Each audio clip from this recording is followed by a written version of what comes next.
Aboo nama muda gara kasta kun dubbatu maali sila. Kursi nakara guddooto maali kursi nama maali sila. Nama abado bilisa kota. Ati jangkab tu. Aboo bilaahitiin manzara kaa dede maatis.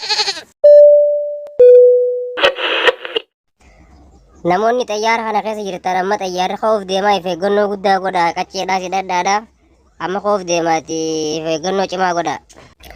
Akkatti ba'an malee akkatti galan eenyu beekaa miti nagayaan bubbaasii nagayaan sinaa galchu karaa kheyrii sinaa galu carraa gaarii.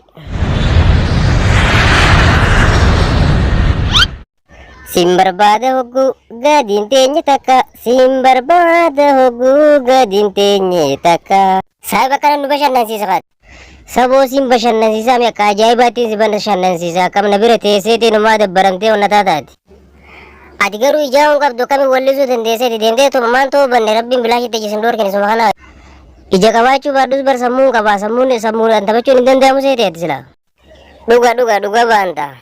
Akun gurbaan kanuma akkami deemaan ta'uu banne fiifuu ijaa hin qabu maal ni wallise jee kana godhata kun hamaan akka agaran qabne.